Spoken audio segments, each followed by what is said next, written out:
Tes. Bismillahirrahmanirrahim. Assalamualaikum warahmatullahi wabarakatuh. Innal hamdalillah nahmaduhu wa nasta'inuhu wa nastaghfiruh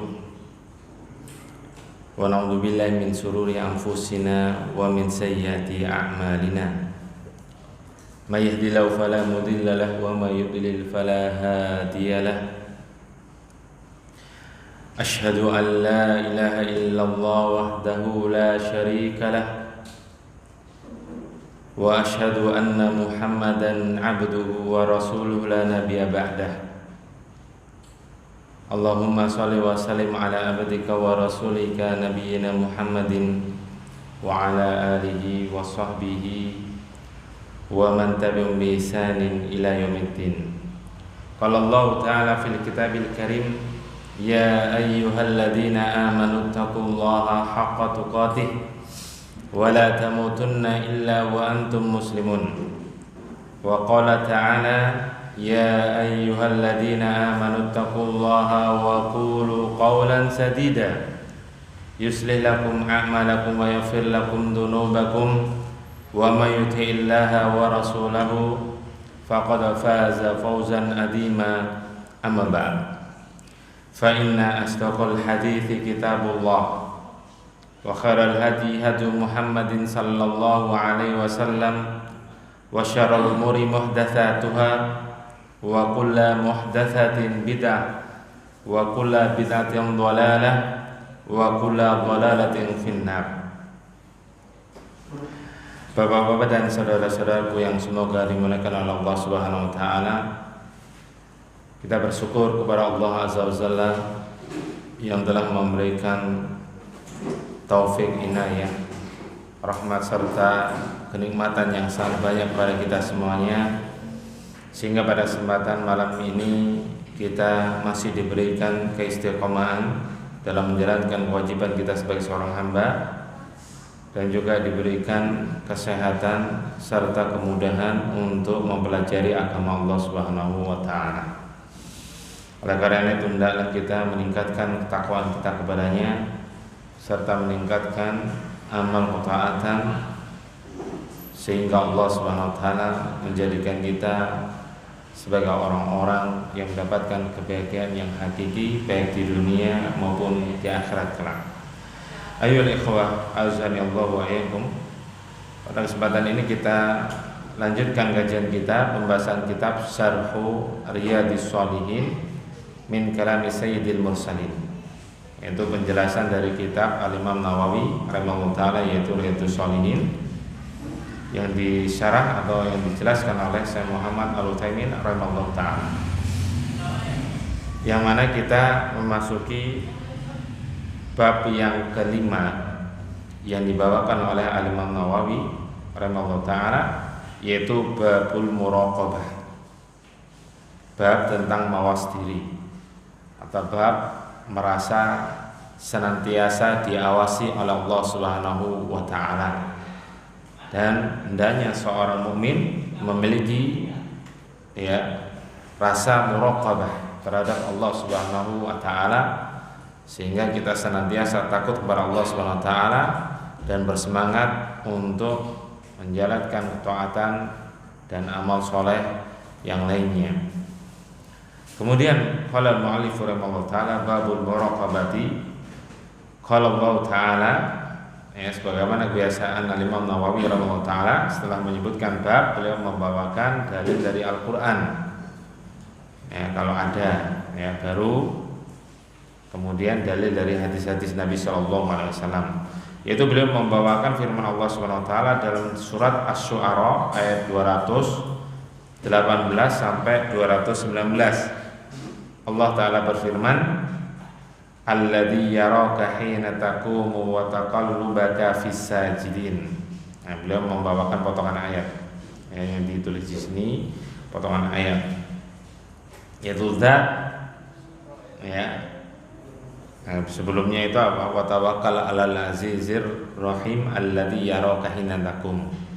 Ayat awal, di awal, yaitu bertawakallah engkau kepada Zat yang maha perkasa lagi maha penyayang, yang melihat engkau ketika berdiri untuk mengerjakan sholat, wa taqallubaka fis sajidin, dan Allah Al-Aziz juga melihat perubahan gerakan badanmu di antara orang-orang yang sholat. Allah melihat hamba-hambanya, apapun yang diamalkan atau dilakukan oleh seorang hamba. Ini dijadikan dalil oleh Imam Nawawi rahimahullah taala. Ada bab yang kelima itu, yaitu babul muraqabah, bahwasanya Allah senantiasa mengawasi apapun yang kita amalkan, bahkan ketika malam hari, karena yang dimaksud dalam ayat ini sholat malam, yang mana manusia yang lainnya kebanyakan tidur, nggak tahu. Itu juga Allah maha tahu. Kemudian juga firman Allah Subhanahu wa taala dalam surat Al-Hadid ayat 4. Allah taala berfirman, wa huwa ma'akum aina ma kuntum. Dan Dia yang dimaksud yaitu Allah Subhanahu wa taala bersama kalian dimanapun kalian berada. Iya, ini nanti dijelaskan oleh Shalih Utsaimin rahimahullah taala. Yang dimaksud bukan bersatu,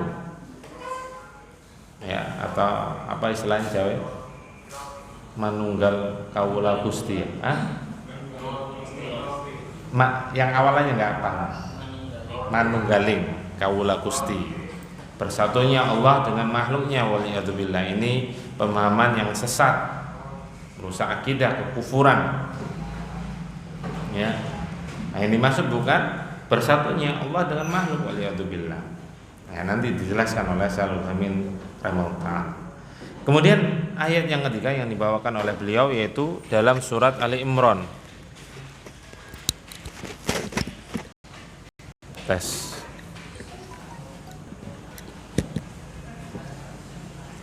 Yaitu dalam surat Ali Imran ayat yang kelima.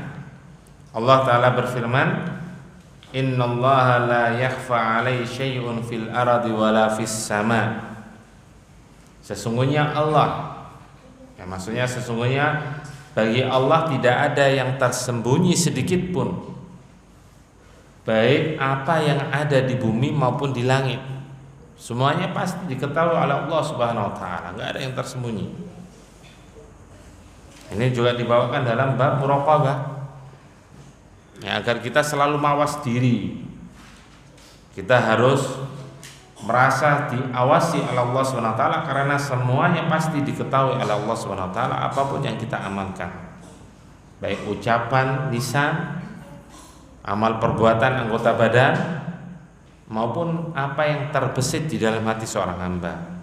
Sesuatu yang belum diamalkan Allah juga mengetahui. Ini semakin meningkatkan ketakwaan kita dan rasa takut kita kepada Allah Subhanahu wa taala. Karena itu beliau membawakan bab yang al-muraqabah ini setelah bab as-sidq.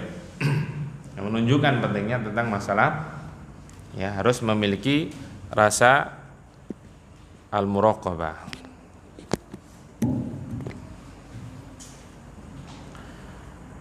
Kemudian yang selanjutnya ayat yang ke-5 dalam surat Al-Fajr ayat 14, Allah Ta'ala berfirman, inna rabbaka labil mirsad. Ini enggak disenggol tapi kok mati ya. Tes.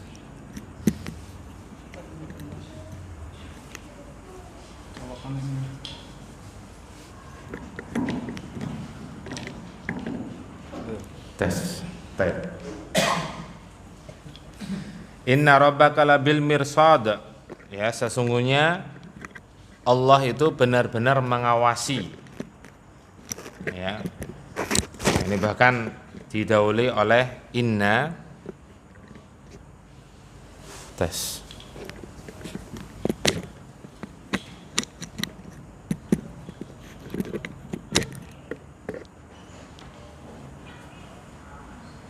ada kabelnya.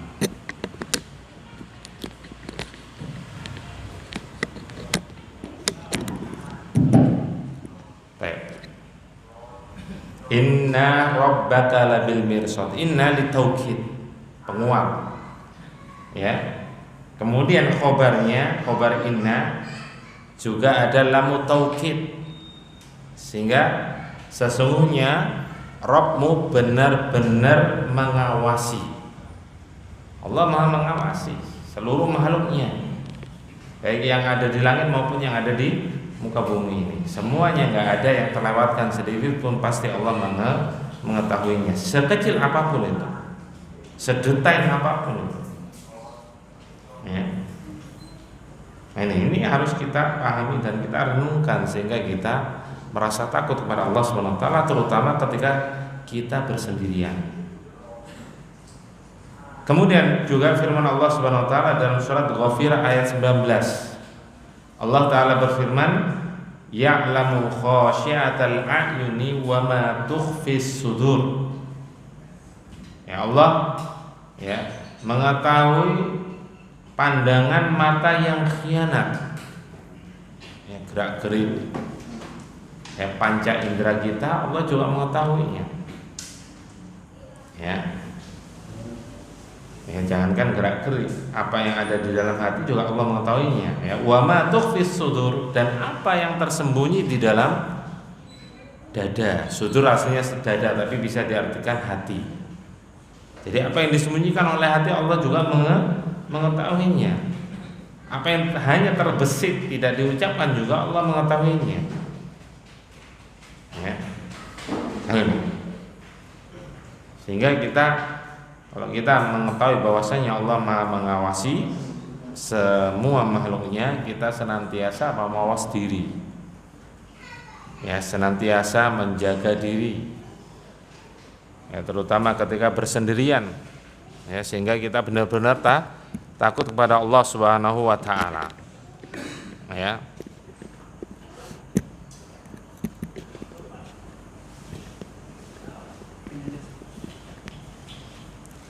Tes.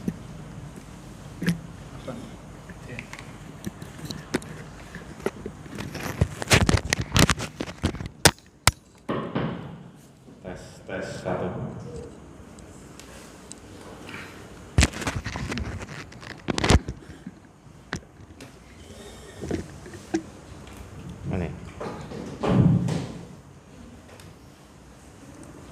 Sehingga kita ya benar-benar menjaga ketakwaan kita kepada Allah Subhanahu wa taala, ya, dan termotivasi untuk meningkatkan amal ibadah kita, amal ketaatan kita kepada Allah Subhanahu wa taala. Wal ayatu fil babi katsiratun ma'lumatun. Dan ayat-ayat yang berkaitan tentang bab yang kelima ini, yaitu al-muraqabah, sangat banyak. Ya. Kemudian qala syarih rahimahullah taala, ya, kemudian dijelaskan oleh Syarih Utsaimin rahimahullah taala, kata beliau, lamma dzakara al-muallifu rahimahullah taala bab as-sidqi wa dzakara al-ayatil wal ahaditsal waridata fi dzalika. Tatkala al-muallif yang dimaksud oleh beliau yaitu al-Imam Nawawi rahimahullah taala menyebutkan bab yang keempat, bab sebelumnya, yaitu babus sidq. Kemudian beliau menyebutkan dalil-dalil dari Al-Quran, baru dalil-dalil dari hadis. Ya, aqaba hada bi bayanil muraqabati. Kemudian beliau melanjutkan bab berikutnya, yaitu bab tentang al-muraqabah, mawas diri. Ya, selalu diawasi. Ya, menunjukkan pentingnya tentang masalah muraqabah. Wal muraqabatu laha wajhan, dan al muraqabah itu memiliki dua aspek. Al wajhul awal, aspek yang pertama yaitu an turaqiballaha azza wa jalla, itu bahwasanya engkau ya bukan mengawasi, Ini maksudnya kalau terjemahan bebas ya mengawasi Allah, nggak mungkin ya.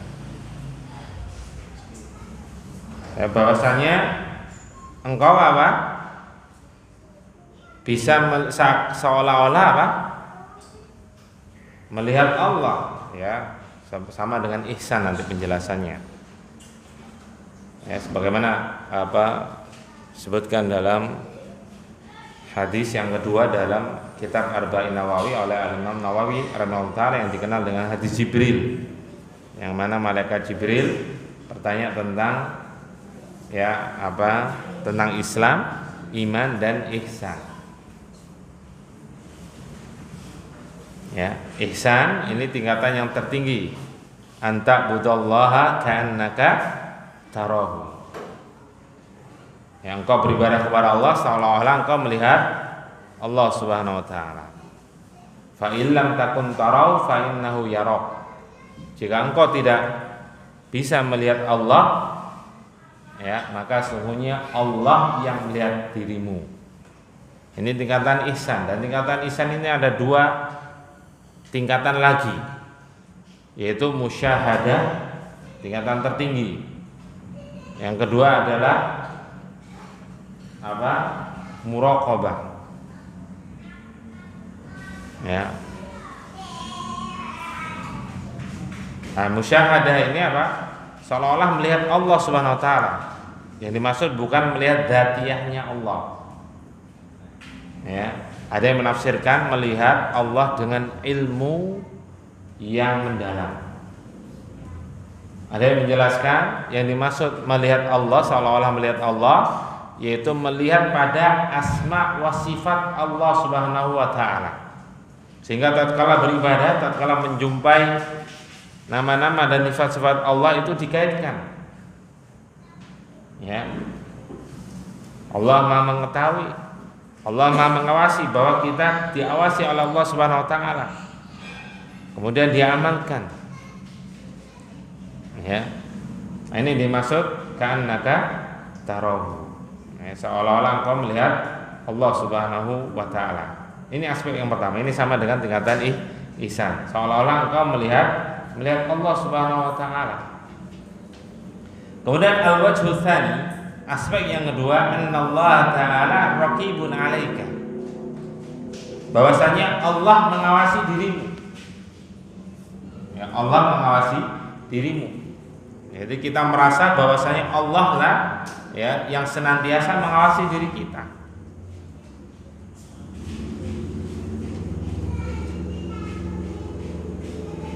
Nah, adapun tingkatan pertama, aspek yang pertama itu tingkatan yang paling tinggi. Ya, kalau tidak mampu, maka Allah itu melihat kamu atau mengawasi dirimu. Jadi merasa apa? Diawasi oleh Allah Subhanahu wa taala. Nah, ini sangat susah untuk mendapatkan musyahadah, tingkatan musyahadah ini dalam tingkatan ihsan. Itu merasa seolah-olah melihat Allah Subhanahu wa taala. Kita merasa diawasi itu sudah bagus, itu sudah tingkatan ihsan. Tapi kan tingkatan ihsan ada dua. Ya. Ketika sholat, ketika zikir, dia seolah-olah melihat Allah Subhanahu wa taala, melihat asma wa sifat Allah, memahami makna-maknanya. Kama qala Allah Ta'ala, sebagaimana firman Allah Subhanahu wa taala dalam surat Al-Ahzab ayat 52, Allah taala berfirman, "Wa kana Allahu 'ala kulli syai'in raqiba." Itu Allah Maha mengawasi segala sesuatu. Tidak ada yang terlewatkan, tidak ada yang terluput dari pengawasan Allah Subhanahu wa taala. Kemudian amma muraqabatuka lillahi,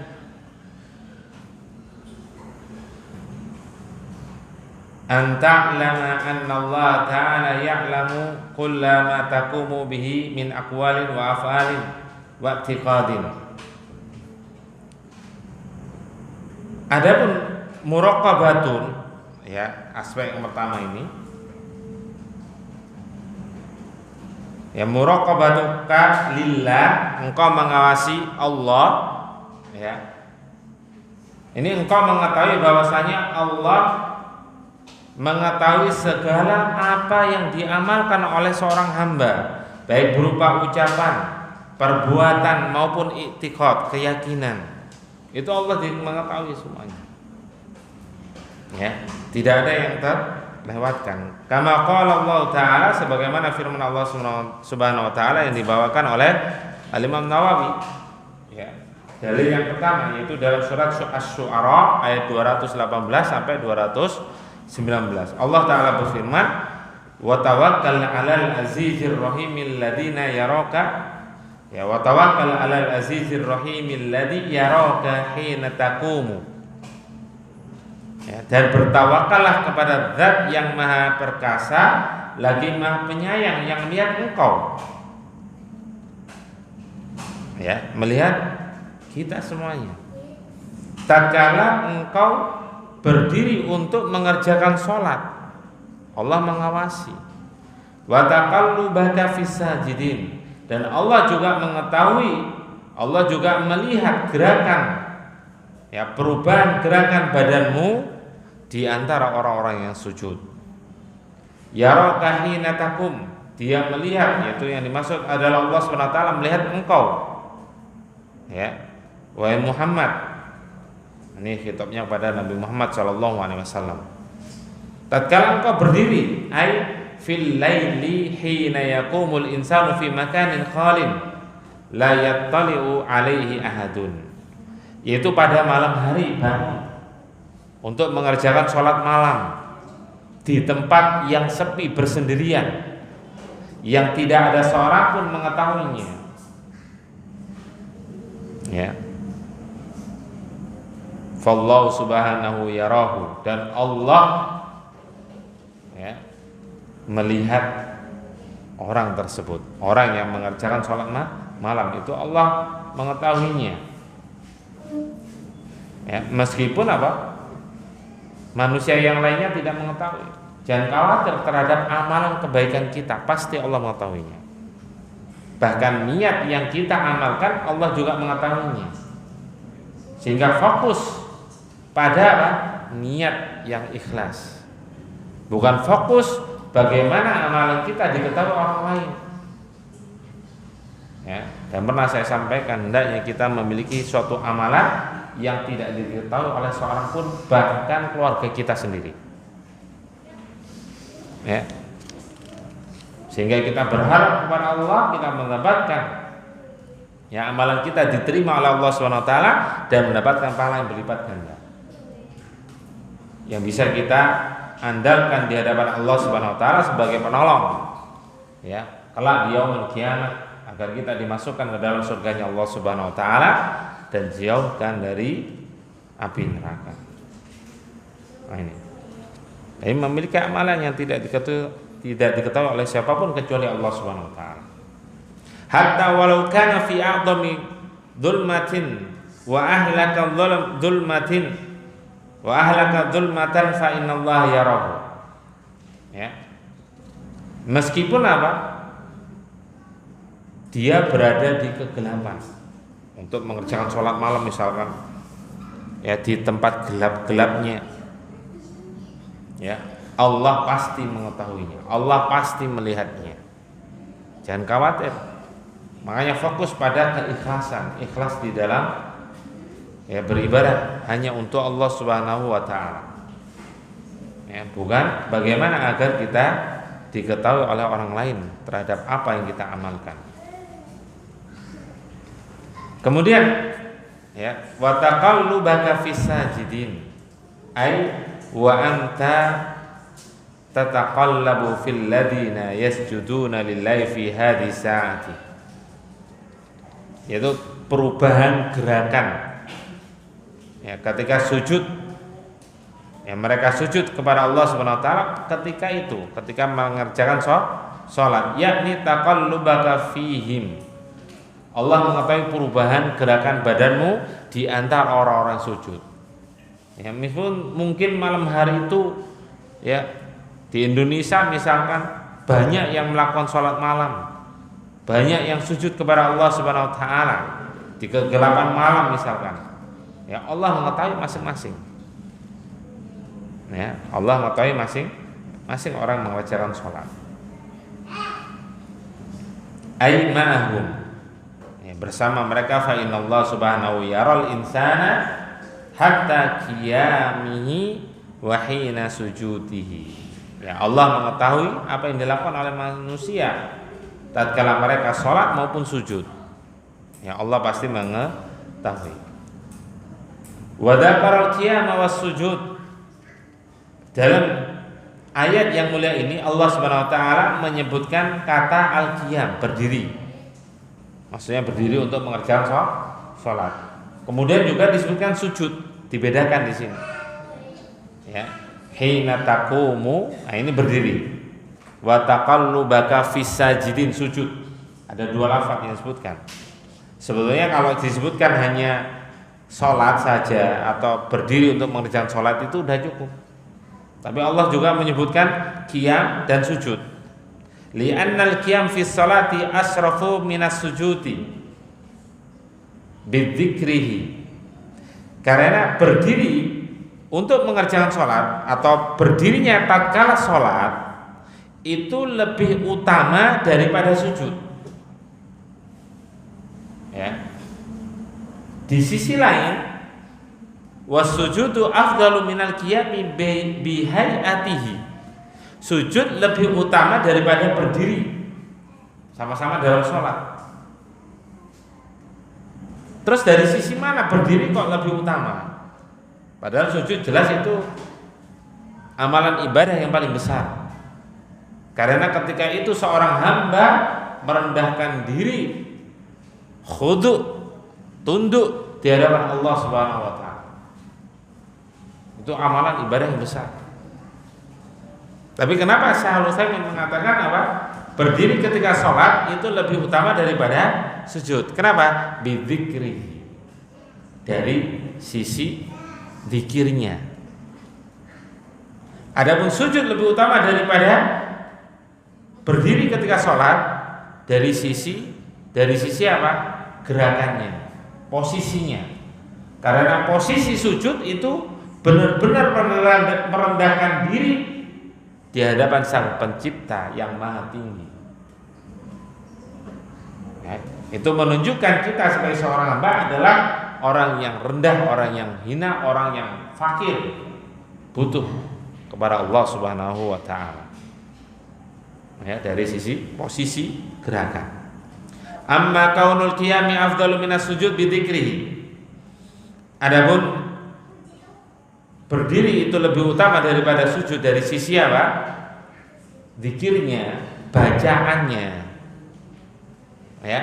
Fali anna dzikral masyru' fil qiyami wa qiraatul Quran. Karena ketika berdiri di dalam sholat itu ada disyariatkan membaca Al-Qur'an. Ya, membaca Al-Qur'an. Sehingga dari sisi bacaan di dalam sholat yang paling utama adalah ketika berdiri karena membaca Al-Qur'anul Karim. Ya, wal Qur'anu afdalul kalam, dan Al-Qur'an adalah perkataan yang paling mulia, yang paling utama. Amma sujudu fa huwa asrafu minal qiyami bi hayatihi. Adapun sujud itu lebih utama daripada berdiri dari sisi posisi gerakan di dalam sholat. Li'annal insana sajid aqrabu ma yakunu min rabbih azza wa jalla. Karena tatkala seorang hamba sujud di dalam sholatnya, itulah ya posisi yang paling dekat dengan Allah Subhanahu wa taala. Ya, keadaan di mana seorang hamba paling dekat dengan Allah Subhanahu wa taala.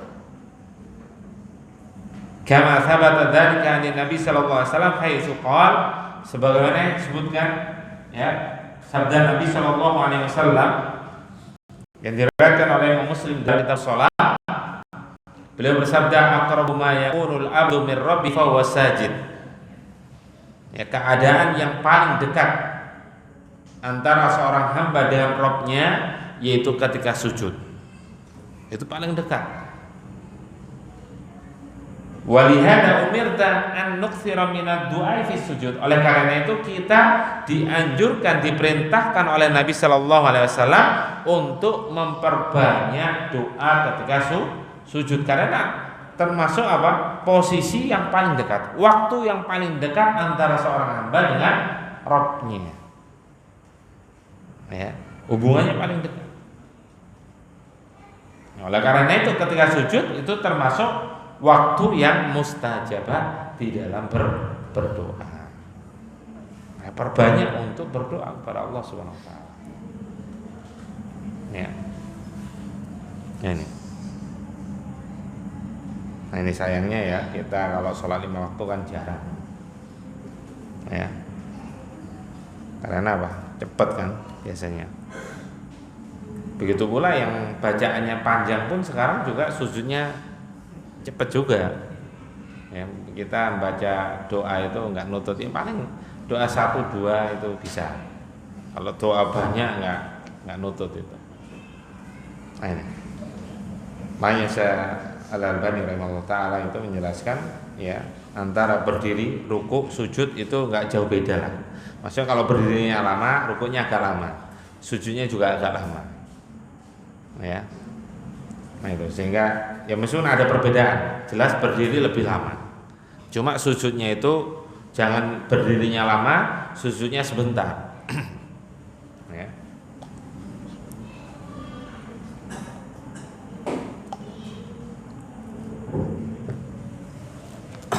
Karena kita itu butuh banyak kebutuhan yang harus kita sampaikan, yang harus kita panjatkan kepada Allah Subhanahu wa taala, terutama tentang masalah akhirat kita.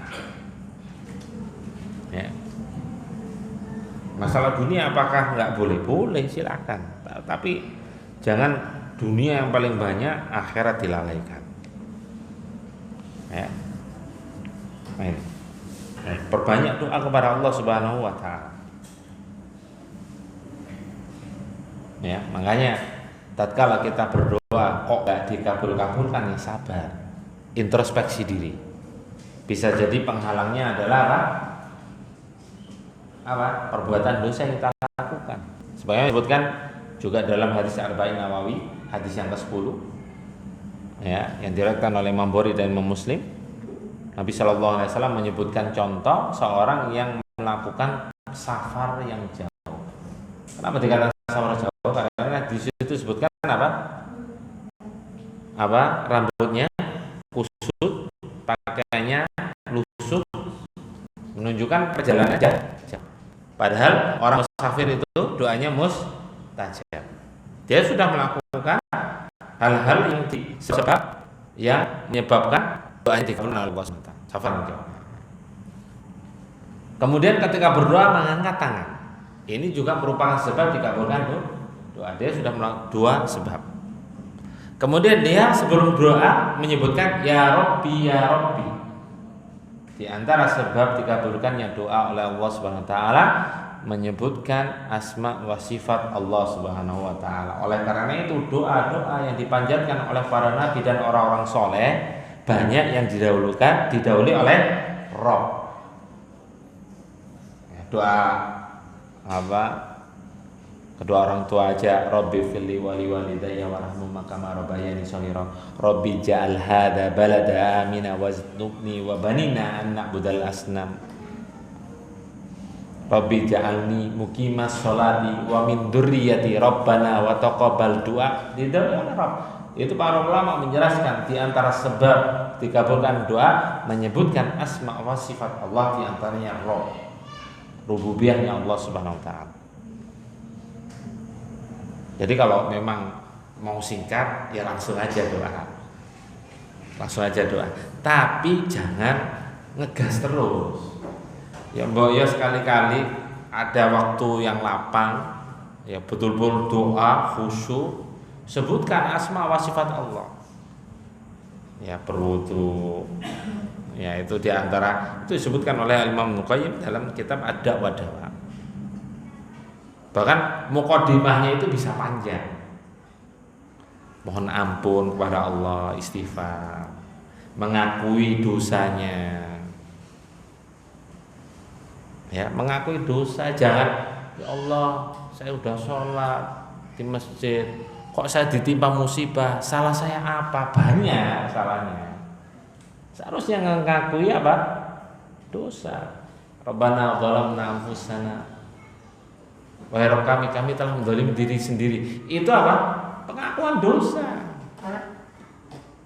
Fa illam taghfir lana wa tarhamna lanakunanna minal khasirin. Jika engkau tidak mengampuniku ya Allah, sesungguhnya aku termasuk orang-orang yang merugi. Dalam Sayyidul Istighfar juga pengakuan dosa. Wa abu bidam bi faghfirli. Ya Allah, aku mengakui dosaku. Loh kok sombong banget? Saya ditimpa musibah, salah saya apa ya Allah? Loh, Masya Allah. Salahnya banyak. Saking kebanyakan salah sehingga tidak merasa bersalah. Itu mengakui dosa. Ya. Kemudian Nabi Dunnun siapa? Nabi siapa Dunnun? Nabi Yunus alaihissalam. Apa doanya? La ilaha illa anta subhanaka inni kuntu minadh dhalimin. Nah, itu di antara sebab juga menyebutkan kalimat tauhid. La ilaha illa anta.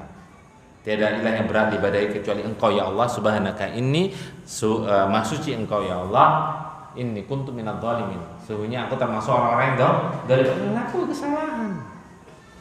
Jadi sebetulnya kalau doanya dipanjatkan itu mukadimahnya panjang. Sebutkan la ilaha illa anta subhanaka inni kuntu minadh dhalimin. Ya hayyu ya qayyum bi rahmatika astaghis ya dal jalali wal ikram. Menyebutkan sholawat kepada Nabi sallallahu alaihi wasallam mukadimahnya panjang. Sebutkan oleh Al-Imam Ibnu Qayyim rahimahullah taala. Ya. Ya boleh sekali-kali boleh ya, maksudnya ketika tergesa-gesa doa enggak usah mukadimah enggak masalah. Tapi lebih afdal pakai mukadimah. Mukadimah yang paling pendek apa? Itu menyebutkan asma wa sifat ya Rob, itu paling pendek udah. Yang bahasa Indonesia enggak apa-apa ya Robbi. Enggak apa-apa baru bahasa Indonesia kalau enggak bisa. Ya, makanya dicicil sekarang. Ya, doa-doa yang dalam Al-Qur'an dan doa-doa dalam hadis. Boleh enggak doa pakai bahasa sendiri? Boleh. Tapi kan yang doa-doa yang dipanjatkan oleh para nabi, orang-orang soleh yang disebutkan dalam Al-Quran itu mencakup, kan enak. Doa apapun ada. Doa banyak utangnya ada. Allahumma qfini bihalalika an haramika wa amnini bifadlika amman siwaka. Apa kan? Yang punya utang harus hafal itu. Nah, itu doa terus. Ya, itu sudah ada doanya, mau apapun itu ada itu. Ya, ada contohnya. Kita kembali sini. Ini perbanyak doa kepada Allah Subhanahu wa taala terutama ketika sujud. Ya, kita ya merasa menghambakan diri di hadapan Allah, tunduk di hadapan Allah, merendahkan diri di hadapan Allah tatkala sujud kemudian berdoa. Kita berharap kita dikabulkan doa kita oleh Allah Subhanahu wa taala. Ya, jangan putus asa dari rahmat Allah Subhanahu wa taala. Jangan mengapa saya doanya enggak dikabul-kabulkan? Ya, ada yang salah berarti. Ya, yang tadi itu melakukan sebab-sebab dalam hadis yang ke-10 Arba'in Nawawi, melakukan sebab-sebab dikabulkan doa, tapi apa? Wa mat'amu haram, makanannya haram. Wa masyrabu haram, minumannya haram. Wa malbasu haram, faghuddiya biha. Karena yustajabu laha. Semuanya di perutnya dari makanan-makanan yang haram. Bagaimana akan dikabulkan oleh Allah termasuk penghalang dikabulkannya doa. Introspeksi. Ya, nggak mungkin salah dalam dalil. Allah nggak mungkin salah. Yang salah kita. Yang diintrospeksi kita. Jangan mengoreksi Allah Subhanahu wa taala. Jangan suudzon kepada Allah Subhanahu wa taala. Makanya Al-Imam Umar bin Khattab radhiyallahu anhu itu mengatakan ya yang jadi fokus itu doa itu sendiri. Ya, yang menjadi perhatian kita itu doa itu sendiri, bukan pada pengabulan. Paham nggak? Ya, kata beliau, yang menjadi perhatian kita, fokus kita, ya, itu adalah doa itu sendiri, bukan pada pengabulan doa. Maksudnya apa? Perbanyaklah berdoa, baik dikabulkan maupun tidak, pasti kita beruntung. Bukan pada pengabulan doa. Kalau pengabulan doa tidak dikabulkan di dunia, kecewa, putus asa, buat status. Ya kan gitu kan. Zaman sekarang buat status. Oh, saya udah doa 10 tahun nggak dikabulkan. Ya. Nah ini fokus pada doa itu aja udah. Ya. Tetap introspeksi diri. Kenapa? Kalau kita sudah melaksanakan ya sebab-sebab dikabulkan doa, kita juga sudah bersabar, bisa jadi Allah menghendaki yang lebih baik, yaitu apa? Allah memberikan pahala, akan nanti diterima di yaumul kiamat sebagaimana disebutkan dalam riwayat Imam Ahmad, ya, bahwasanya Allah Subhanahu wa taala mengabulkan doa seorang hamba itu 3 bentuk. Dikabulkan di dunia menjadi simpanan di yaumul kiamat, akan dibandingkan dari kejelekan yang semisalnya. Bisa jadi tatkala kita mendapatkan musibah atau kejelekan, kemudian Allah memberikan solusi, Allah menghindarkan dari kejelekan, bisa jadi disebabkan doa yang kita panjatkan. Jangan putus asa, perbanyak doa sebanyak mungkin, jangan malas doa. Ya, karena ad-du'a huwal ibadah. Doa adalah ibadah, setiap ibadah karena ikhlas karena Allah mendapatkan pahala di sisi Allah Subhanahu wa taala. Fokus pada ibadah, bukan pada pengabulan. Kalau fokus pada pengabulan dan dikabulkan, biasanya orang kecewa. Tapi kalau fokus pada terima nggak terima, maksud dikabulkan di dunia atau di akhirat nanti, dia tetap fokus, nggak akan putus asa, nggak akan kecewa. Coba diamalkan seperti itu. Enak kita doa itu tetap tenang. Ya. Soalnya nanti kemasukan sumber setan.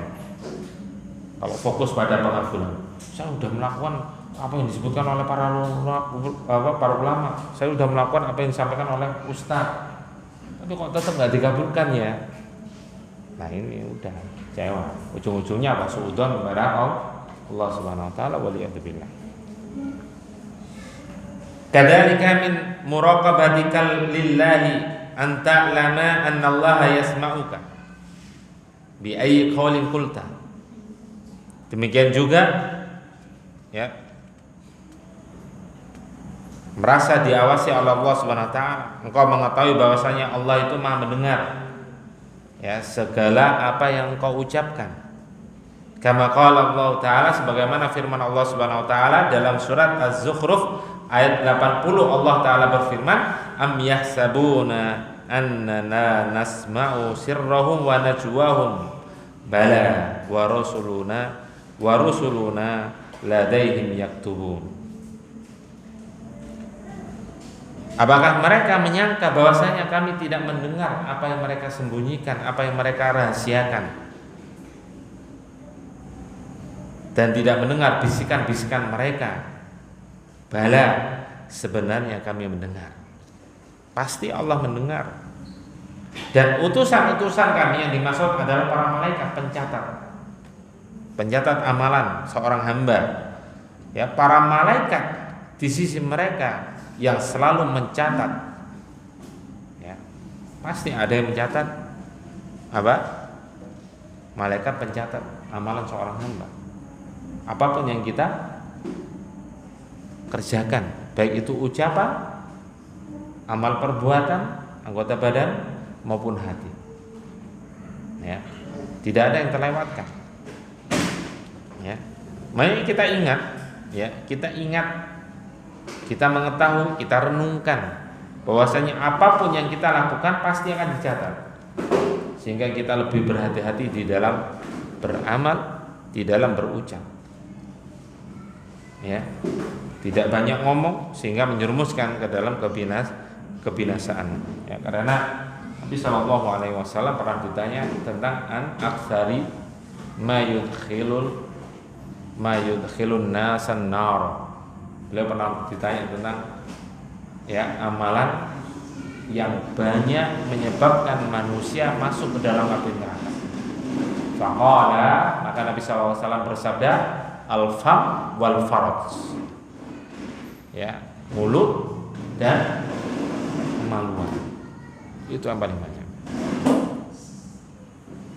Makanya dalam banyak hadis Nabi Shallallahu Alaihi Wasallam dan juga nasihat-nasihat dari para sahabat radhiyallahu anhum ajma'in agar untuk menjaga lisan, untuk menjaga lisan, karena apa yang kita ucapkan itu akan dicatat. Zaman sekarang tidak hanya ucapan tapi juga tulisan. Makanya Ustaz Firanda pernah buat status itu. Semakin banyak status, semakin banyak catatan amal. Tapi jangan khawatir, kalau statusnya baik, pahalanya banyak juga. Berbanding lurus. Berbanding lurus. Maksudnya apa? Untuk berhati-hati. Untuk senantiasa berhati-hati. Wa ma hadza fa innal ladzi tatakallamu bi khairan aw kana am syarran mu'linan am musirran. Oleh karena itu sesungguhnya setiap apa yang kau ucapkan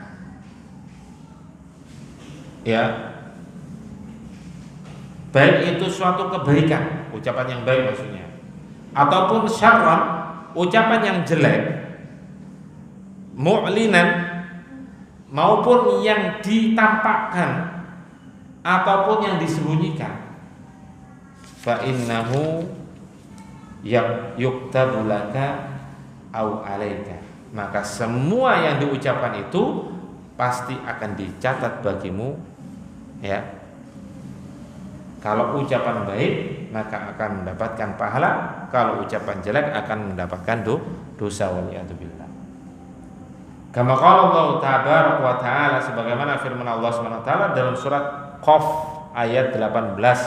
Allah taala berfirman, ma yalfidhu min qaulin illa ladaihi raqibun atid.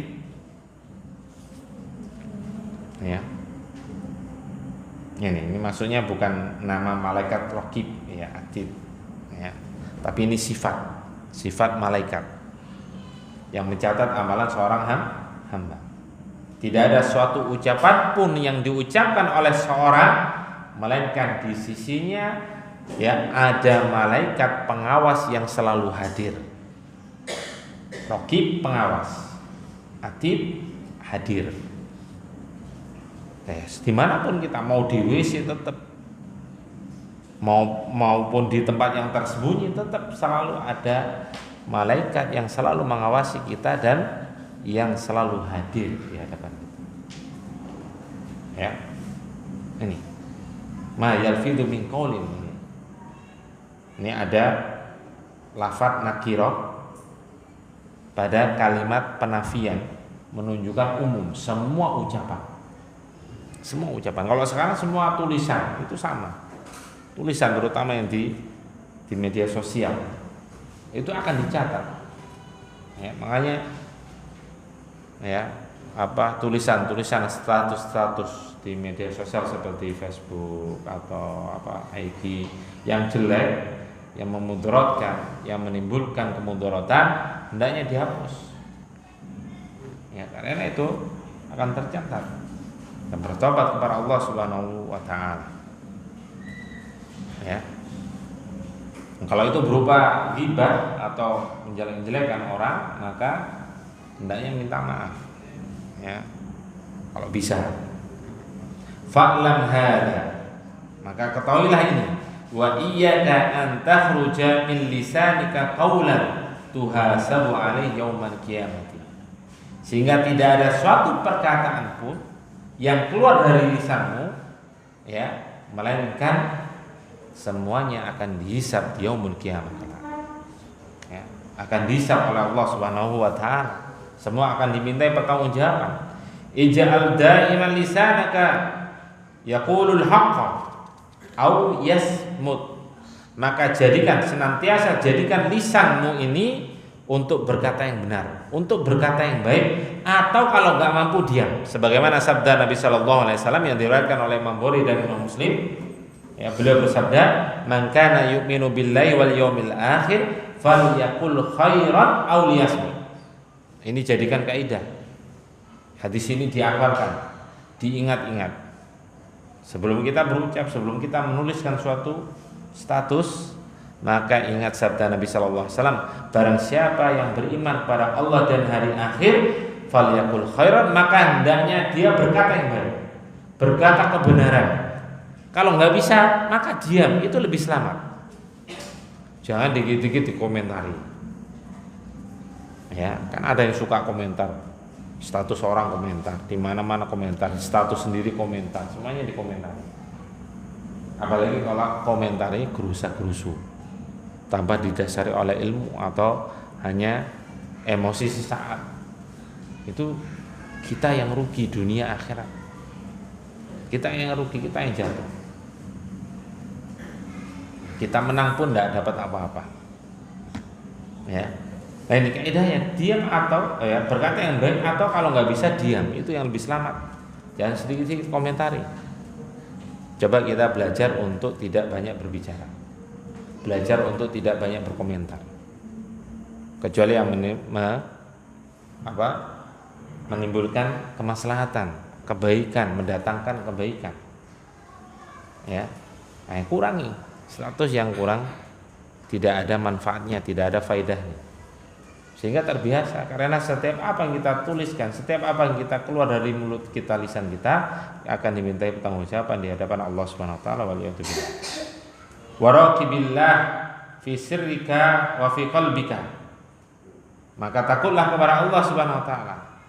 Ya. Merasa diawasi oleh Allah Subhanahu wa taala di dalam, ya, ketika bersendirian. Ya. Atau apa yang ada di dalam hati kita. Nah, ini yang paling penting, yang paling sering kita evaluasi adalah masalah hati. Itu sering dievaluasi. Ya.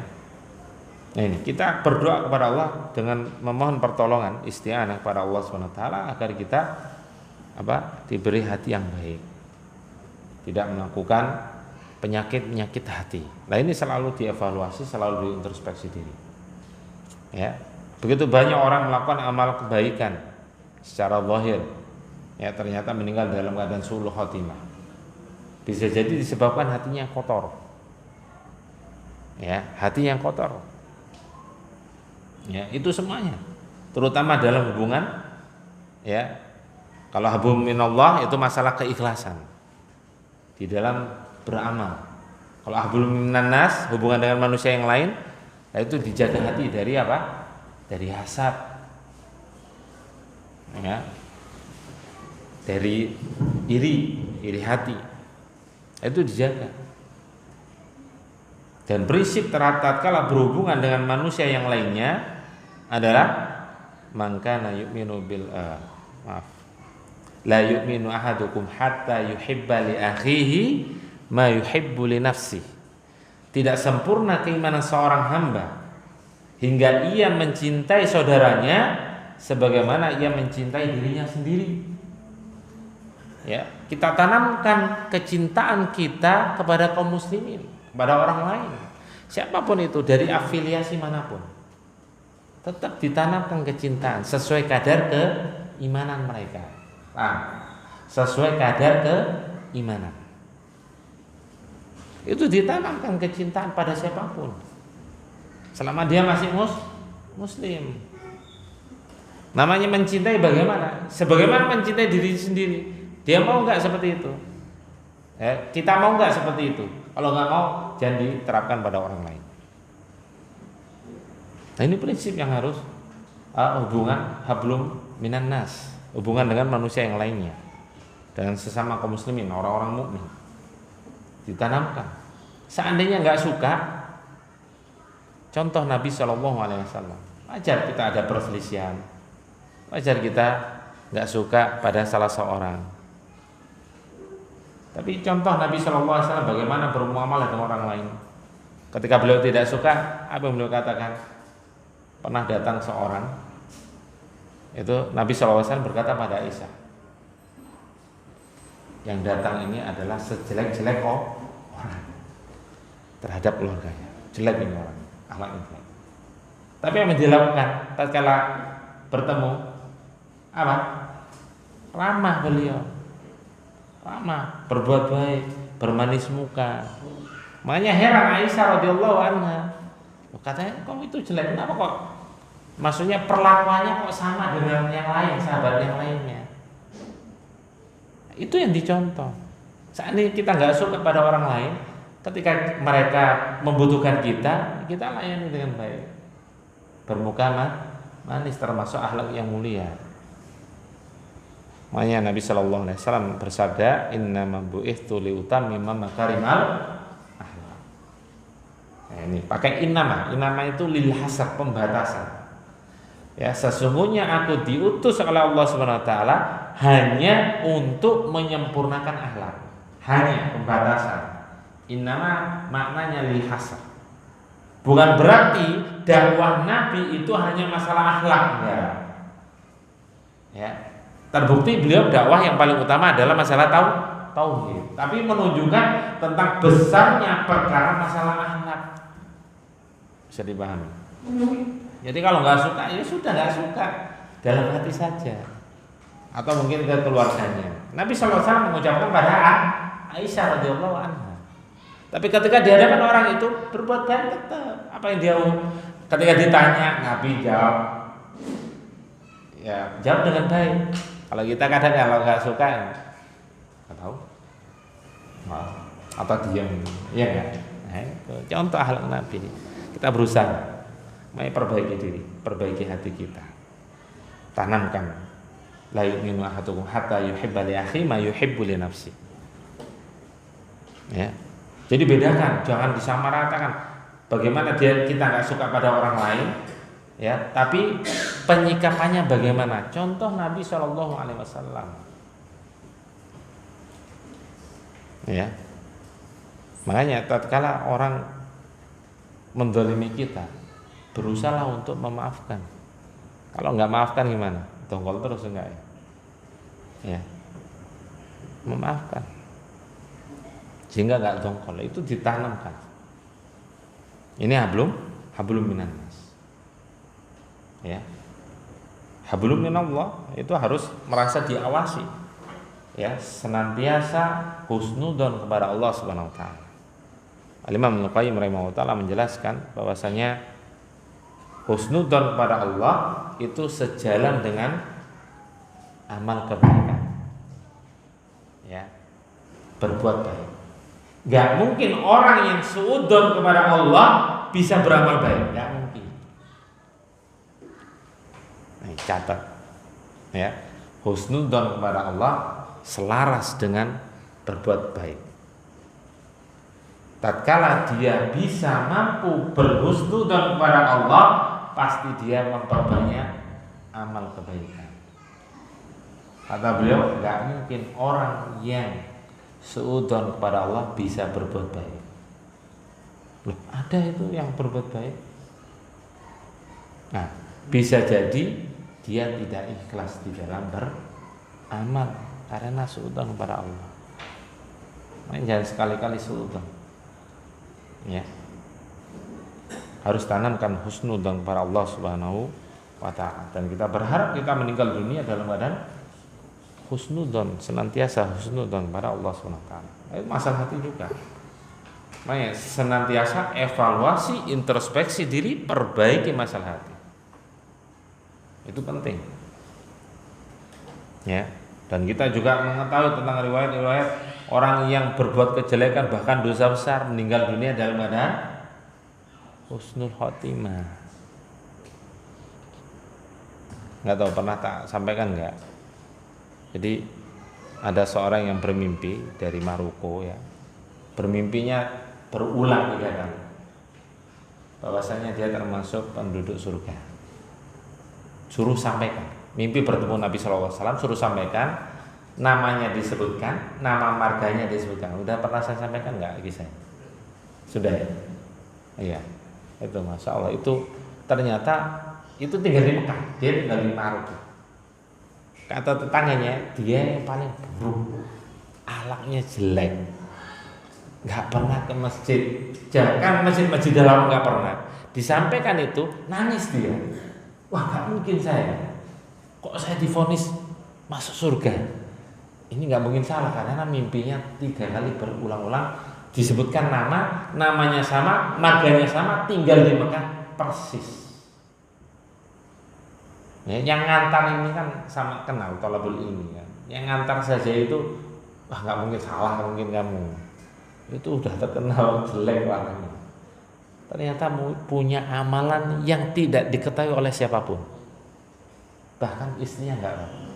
Ada seorang janda ya meninggal dunia nggak mampu separuh gajinya diberikan ke janda ini.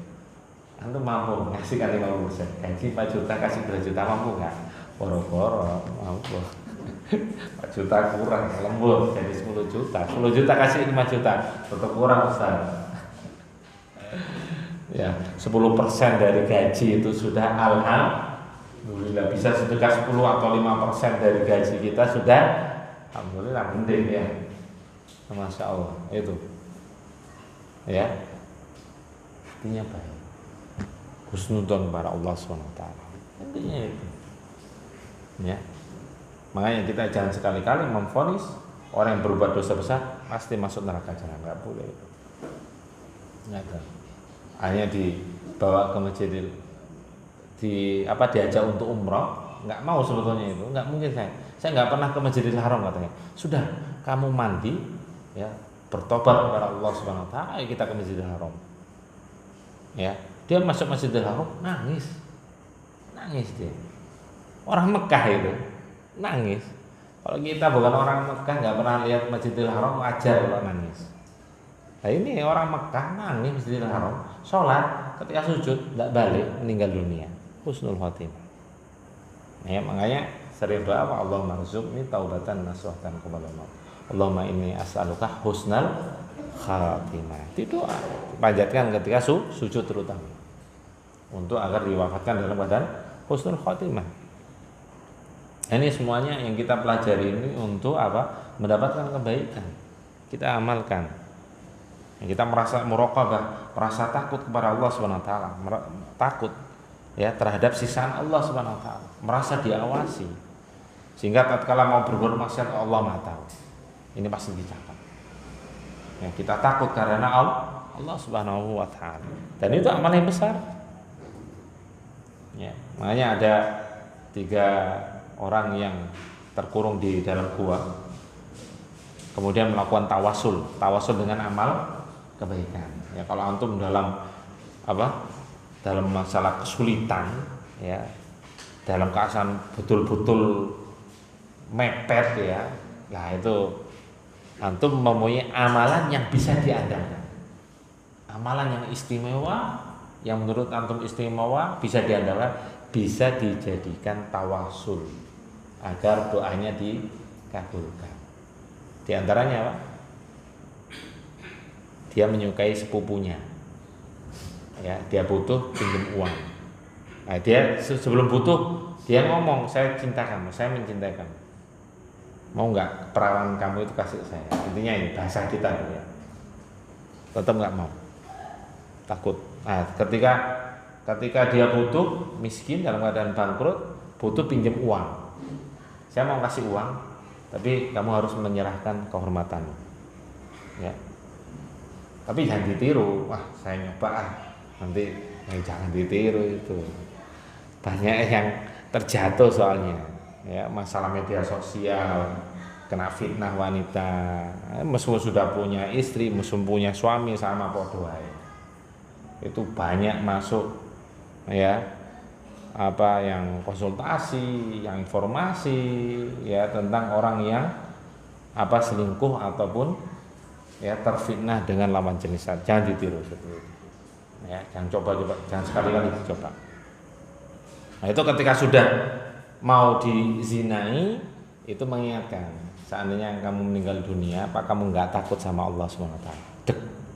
Dia diingatkan itu langsung takut sama Allah SWT, kemudian ditinggalkan, uangnya juga ditinggalkan, itu ratusan juta itu. Kalau dirupiahkan maksudnya. Ditinggalkan, udah saya ikhlaskan. Kalau itu memang amal yang istimewa, tolong bukakan batu yang menutupi gua itu, tergeser. Ya, jadikan tawasul. Takut kepada Allah SWT.